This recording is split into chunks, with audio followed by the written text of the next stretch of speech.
I've changed my mind about this over the years. One of the things that I've grown less suspicious of is the notion that it is in the end the private sector which drives economic growth in most of the poor countries that I've worked in. And I think the other thing that's important to say by way of preamble is that when we talk about business, it's very often with the assumption we're talking about Western businesses, multinational companies that go in. But a lot of the important business in poor countries is from local businessmen, in Africa in particular, which is the area I know about, because that's where I spent most of my working time on this in this area.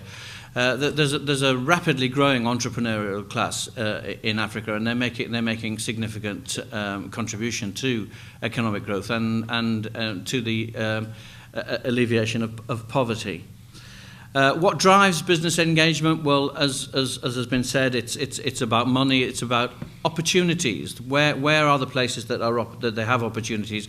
Where are the places that they feel they have genuine prospects of success?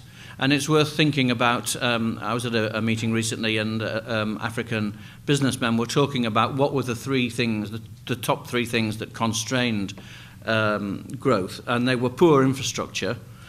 Power cuts, exorbitant transport costs, long lead times for delivery by road and rail. Those are the daily experiences of businessmen in Africa.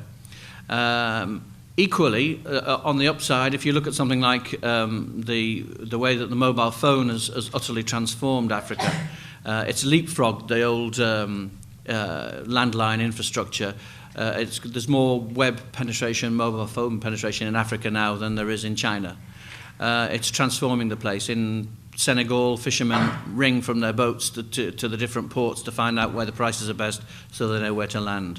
You can phone the local clinic to find out if there's a doctor there. I was in Ethiopia and talking to a farmer, and he was phoning around the local markets to find out which town to take his products. Second big constraint is finance, a lack of access to predictable and reliable sources of capital. And the third constraint is corruption. So is business helping with this or hindering it? I think, again, I'll start with a good story. I was talking to the chief executive of SmithKline Beecham recently, and he was talking about how all of their research and development budget had traditionally been driven by the fact that you look for where you can make the most money. You look for drugs like, slimming drugs because that's where the demand is in the West. You don't look for a cure for malaria because there's not big money to be made there. And he has turned this thinking round to a certain extent. His first thought was that you don't have to have a single model for your markets. You can have that high profit model for the West. But in Africa, you can have a model which is, let's have high turnover, small profit margins on something, and you can still make money from that. The second thing that he said that I thought was interesting was that he felt that they had a social responsibility to develop a malaria vaccine, and they're just about to launch one. They think they've cracked the malaria vaccine, and their thinking there is that it's a social responsibility, but it's also about growing a market. This is the area where they can sell other drugs in future, and so it's not a kind of an entirely altruistic activity. It's about creating the bigger market. The other thing that I think is important to say is that economic growth is no good unless it actually helps poor people participate in that growth. And that's not necessarily something that the business is going to achieve on its own. And that is where civil society and in particular governments and governments under pressure from civil society have a role to make sure that the partnership is built, which is, as Professor Stiglitz said, is about aligning the interests of businesses and the local society.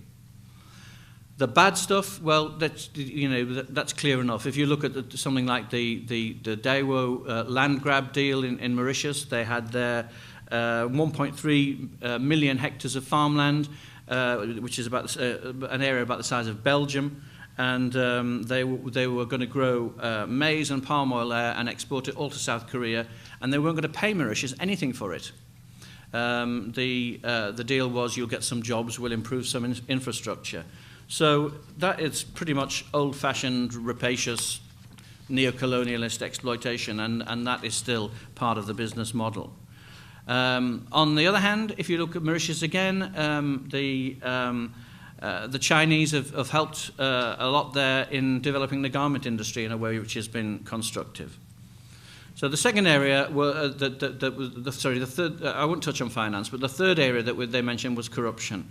And it's clear the more and more time you spend in a place like Africa that there is a predatory elite which adopts a rent-seeking posture, essentially. And one of the things that's missing from my point of view as a journalist in a place like Africa, or in places like Africa, I should say, is a lack of a good local media to hold governments to account on this. The sunshine of the disinfectant of sunshine is not shone on most of these elites because they are self-reinforcing. One of the things that it's important to do from a donor country point of view is to help build some of these media services there. And the final thing I'd say on corruption is that there have been some successes, things like the Extractive Industries Transparency Initiative. It's had limited success, but it's nonetheless putting down the right kind of marker, and it's establishing the kind of codes of conduct that Professor Stiglitz was talking about being in the interests of public companies. And some constructive thought from civil society on how you deal with the difference between the Cargills, the private companies, and the big public ones would be a useful area for development.